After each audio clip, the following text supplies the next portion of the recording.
In 1954, Father George Farolsky wrote an essay. He wrote it in German, actually, and it was called The Icons. And that was published in 54. And in it is an interesting question, because he starts this essay with saying, why do we celebrate the Feast of Icons, the restoration of icons, on the first Sunday of Lent? What's so special about that? Why can't we commemorate ecumenical councils, or maybe some of the fathers, a collection of fathers? Why the icons? And that's how he begins this essay. The icons were restored in the year 843. And we have to ask ourselves, we have icons and we venerate them, and do we venerate them? Is this just a pious custom, or is there more to it? Father George says there is, because there is a theology of icons. And we need to know that, and we need to understand it, because the icon is a symbol of our faith. In the West, you have paintings, religious paintings, some beautiful paintings by some of the Italian artists in particular. I grew up with them as a child, and I have my favourite ones I liked. Prince, obviously. But they inspire religious feelings. There's no doubt about that, but they are not icons. The Western paintings are not icons, however uplifting they may be and however beautiful they are. They are in the churches as decoration. It's not a bad thing, but that's what they are. But they're not the same as icons in our churches. Since the incarnation of our Lord, God is now visible. Before that, you couldn't see God. It's impossible. Remember Moses and the burning bush? He saw the bush burning and he heard the voice. He did not see God. Elijah heard a small voice, but did not see God. The same with Elisha and other prophets. They did not see God, but since the incarnation, God became visible. And so we can see him. So we can now depict what he looked like in icons. The icon of Christ is more than a symbol, but a sign of his presence. I think this is important. And St. Theodore of Studium says, and I quote from him, "An icon, in a sense, belongs to Christ's personality itself. The Lord is there in his holy image." Now this applies also, I think, sometimes to paintings, portrait paintings of people, famous people. There's something, if the artist is good, you can capture a little bit of the personality of the person that he or she is painting. And that is in ordinary painting, and certainly in photographs. If you have photographs of loved ones, especially those who are departed, and you have their photographs in your house, and when you see them, you think about them. You know they're not there, but they are, in a sense, because their image is there. And so it reminds you. Icons are more than that. They do that, but they're even more. The icon is a profession of faith, and I put it against a background of secularism. In other words, the icon is actually our symbol of our faith, especially today with what's going on outside in the world, with this rioting and general breakdown in society. Now, I don't want to get into the politics of it, certainly not for our talk. But the icon gives us the strength when we have icons. The icons are holy. We have miracle-working icons. We have proof of that they are full of grace. This is the important. An ordinary painting, the painting that we have up here on the wall, looks iconographic. It's not an icon. It's very nice. It's painted by an artist who visited Alaska, but it's not an icon. It does not have the grace of an icon. Having said that, we can't restrict God to only certain icons. If God wants to work through a picture, a painting, well, he can, of course. But that's not the point. The point is that the icon, this is what we're concerned with. The icon is holy.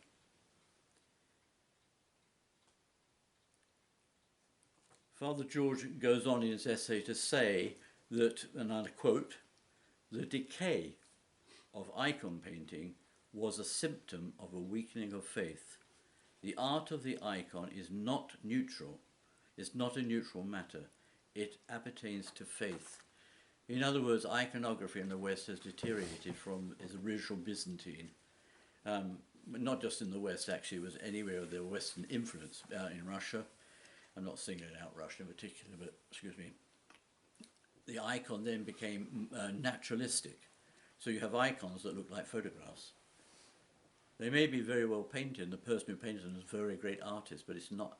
It loses the otherworldliness, because an icon is meant to show, in particular, the saint in glory. So the icon is a picture of a saint in a transfigured state. That's what the icon is. So it can't be naturalistic pictures. You can't have icons with rosy cheeks, which happens. And sometimes I've had icons brought to our church and as a gift, and I said, I'm sorry, but it's, I'm not an art critic. It's nothing to do with art. It's to do with the whole presentation. It has to be otherworldly. And the perspective on icons is different from normal art. It's reverse perspective. And you need to look it up if you don't understand that. So this is, but the thing, what's important here, and the issue tonight, is that the icon contains grace. It isn't just a simple religious picture, painting. It is an instrument, agency of grace. And Florovsky was concerned that the icons going into churches, and he's writing in the 50s, but even before that, the icons were not really proper icons, and that anybody could paint them. That's the next issue. Not everybody can paint icons. However brilliant or crafty or the artist may be, or however gifted, I know some of you are gifted in art and drawing, but unless you have a special blessing, and I would say a calling to paint icons, you shouldn't. We had an icon workshop, having said that, at church a couple of years ago. Hiram Monk came from the east somewhere, Eastern Washington, I mean. And there was a workshop, and there were very nice icons produced. But it wasn't correct, okay? I didn't think it through at the time. But in other words, not everybody can paint icons. And it's pretty obvious sometimes when you see icons that are painted by people that had a blessing, because they don't know how to paint icons. They know colour, they know form. There's nothing to fault them on, but they don't have the essence, because icons have to be painted under obedience. They tend to, some of the best icons, and certainly our icons in our church, are painted by monastics, either by monks or nuns. There's a very good icon painter in a parish in Idaho who painted the St. Pantaleon icon. Also the cross, Panikhida table, he painted, he painted the cross in the altar. The one on the Panikhida table is actually a print from a Byzantine icon. And he's very gifted, but he does it under obedience. He's a layman. His father's a priest, his brother's a priest. It's a priestly family. Because the icons that he paints have to be able, if I can put it in these terms, to carry the grace of the Holy Spirit. The same applies to frescoes.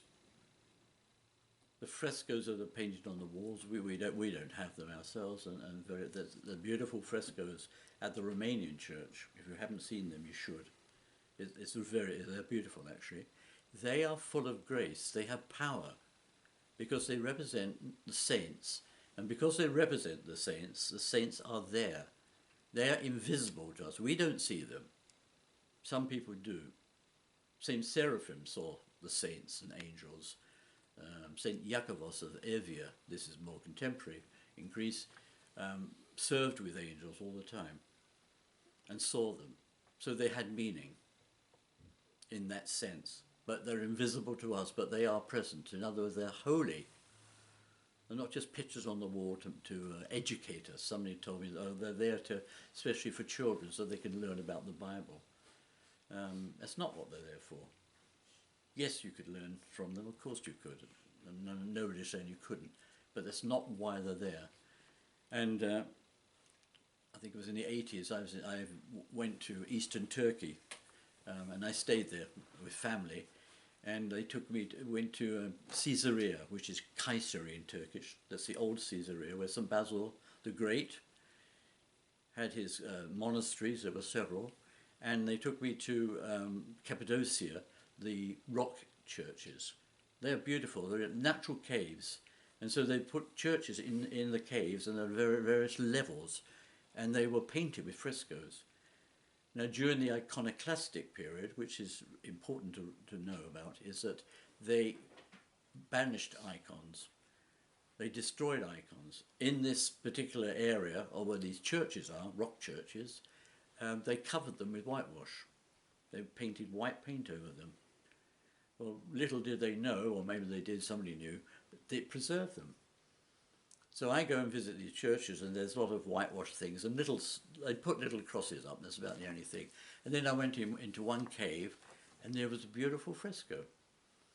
Somebody had removed the paint, and this beautiful fresco and colour preserved. It was removed by German archaeologists. So there was a handle on it in the local museum, not the local museum, but museum in Ankara, had commissioned them to clean, restore the icons. So that was wonderful to see that. And there was St. Basil's monastery where this was his convent for the nuns, where I saw the frescoes. These are holy things, and they live on even though they were banished. Of course, the icons that were burned and destroyed were destroyed, and that was it. And we know from our own experience that the icons have miraculous powers. The Aviran icon, Hawaii icon is particular, and you remember, I'm sure most of you do, St. Nicholas, the Cathedral of St. Nicholas. I was with Bishop Curiel, we were serving my 11 in front of this icon of St. Nicholas, which streamed with myrrh. For me, the amazing thing about this was that the icon was a paper print. It was a reject. But it was, put in the church in, I think that was Idaho as well. Anyway, the priest monk who looked after it, he went into the church one day and he could smell this beautiful perfume. Blaguchania. He could smell it. And he looked, and there's this paper icon, which was mounted properly, streaming with myrrh from the shoulders. When it came to St. Nicholas, during the Mileben, it started to stream. It streamed so much that the myrrh dripped onto the floor. We held a bowl under it. And we wiped ourselves. You did, didn't you? with the myrrh on your face and hands. This paper icon, the grace that is in the icon, the theology of icons. What a wonderful gift we have of Orthodox Christians. And we have them in our church. This is the power of the icon. But, unfortunately, on the Sunday of Orthodoxy this year, that's Sunday Orthodoxy 2020, I went to Orthodox Vespers at the Romanian Church. And afterwards, we went to Trapeza and we had some refreshments. And this couple came to me, who I know very well, elderly couple, and they were very distressed. They said, we've been told we're not allowed to venerate icons. The day of the icon restoration, they're told they're not allowed to because you'll get disease. Either you'll get disease, you'll get the virus from the icons, or you will give the virus to the icon and then give it to somebody else. That's what they were told. Sunday of Orthodoxy. It's a return to iconoclasm. It's a return to those people that whitewashed all the frescoes in Turkey and, of course, destroyed icons. This is almost, I'm not saying that they are iconoclasts, but this looks like it. Not allowed to venerate the icons because you might get disease, or you might give your disease, if you have it, to the icon.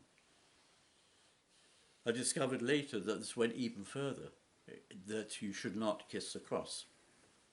You should not kiss the hand of the priest. You should not kiss relics. We have relics. Why would you be kissing old bones? They're from dead people. Is that the reasoning? Because it seems to me that is the type of thinking. It's secular thinking. We have relics. You're not allowed to kiss them because you might get a disease. How can something which is holy be defiled? How can something which is holy defile us? To me, it's the opposite. We need to venerate icons even more, especially when we've got plague. And then centuries before, in Greece in particular, and in Russia, if there was plague, and in Russia there were plenty of plagues, cholera plagues, all sorts of things that are going through, sweeping through communities, they were bringing the icon out of the Mother of God and blessed the village with the icon. The icon was the protector of the village, and it got rid of plagues. There was this in Greece where they had a terrible plague where so many people died they couldn't bury them. There's too many. And they brought an icon, miracle icon from a monastery nearby, and as soon as the icon entered the town, the plague ceased, stopped. And those who were ill and dying recovered. This is in 1930s. This is not a long, 100 years ago. Well, it is, I suppose, but it's contemporary. Again, in another town, Longobardy, the children were dying of scarlet fever. Scarlet fever. Today it's not serious because we have a handle on it. Most children get it through, like the childhood diseases that children have. They were dying. Again, they brought they brought the relics of who was it? Haralampus. Yes, Saint Haralampus. The moment the relics arrived in the town, it stopped, and nobody no child contacted scarlet fever. Families were losing children; they were dying. So every family had lost some children. It was very tragic, terrible. But when the relics came, the bones, it cured. So what do we do when we have this COVID-19 and this plague around? We should take the icons out into the street and bless South Park, but we're not allowed to. Not allowed to. We're on lockdown.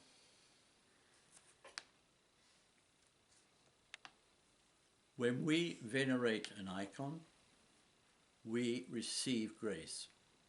So it isn't just kissing an icon, it sanctifies, it does something to you. It transmits grace to you by venerating the icon. In 1967, I went on a holiday to Greece. I wasn't Orthodox. And I've told you this before, it was in August, which was a very bad idea to do. It was so hot. And so when I was walking about, I kept going into churches to cool off. I'd never been in an Orthodox church before. Never seen one. I had never seen an icon. And here there were icons and there were people venerating them, and I was amazed by this. I liked it. I thought it was very good. A few days later I'm going back into the churches, so I start venerating them. Because it felt because I didn't know that I'm receiving grace. Didn't know that. And actually a few years later I became Orthodox, so that proves it. This wonderful gift we have of icons, and that this idea that they can transmit disease. What the antidote for this? Well, I've got a note here, but I'm not quite sure how this fits in. The antidote to this plague is asceticism. It is confession. It is Holy Communion. It is liturgy. This is the antidote to plague. This is the antidote that we should do. And the antidote is asceticism, which means our spiritual life. That is what carries us through this. But this asceticism is not ruled by human effort, but by God's energy and what we call synergy, our energy. We work with God in this. This is not something that is imposed from above. Now, another thing that they were talking about was that they wanted to have individual spoons for communion, and I think they did it in some places, some churches. So plastic spoons. So you come to communion and you bring your spoon. You're given a plastic spoon at the door probably, and then when you go to communion, you help yourself, because you mustn't touch chasha. You mustn't touch the chalice, and you certainly mustn't share the spoon. The thought of that. Oh, I think it was St. John of Shanghai when the man had rabies and he spat the communion out, and St. John immediately picked it up and ate it, and everybody was in shock. But it didn't do anything to him, did it? It's holy, it's Christ's presence. So you have a spoon and you take communion. Well, what do you do with the spoons afterwards? Throw them away, or burn them, and then you're creating bad gases, and so you're destroying the planet by burning plastic spoons. I mean, it becomes not. The thinking is secular. Whoever thought this up has a secular mind. They don't have a spiritual mind. They have a secular mind, so they work it all out logically in a secular sense. Another, as I said, you mustn't kiss the cross. You mustn't disinfect the cross. So priests were told to disinfect the cross if they're going to offer it to the people to kiss. Another one was you mustn't kiss the priest's hand, because you might give the priest the virus and he might give you the virus. But again, this is a misunderstanding of what it means to kiss the priest's hand. When you kiss my hand, you're not kissing my hand. You're kissing the office of the priesthood. I see a priest, I kiss his hand. The same with the bishop, of course, because that hand serves the communion, holds the lamb in the liturgy. And as one of the saints said, that the priest lends his hand to Christ, because it's Christ that serves the liturgy. Now we're getting into the world of the spiritual world, which is where we belong. We don't belong to this secular world, this secular thinking. I'm not talking about logic, because we all have to apply logic. We have jobs, we have to be sensible. We can't be living in euphoria, so many inches above the ground. No, we have to be down to earth, but we have to have faith, a faith that feeds us, a faith that we know that God protects us. So we must not think in a secular way. So yes, you kiss the priest's hand.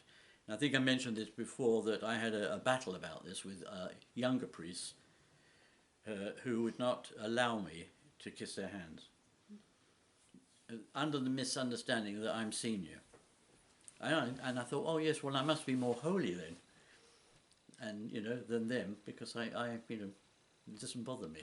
But seriously, I managed to stop it, because if I see a priest and I take his hand to kiss it and he tries to pull away, I won't let go. I just hang on until he gives in, and then makes the point.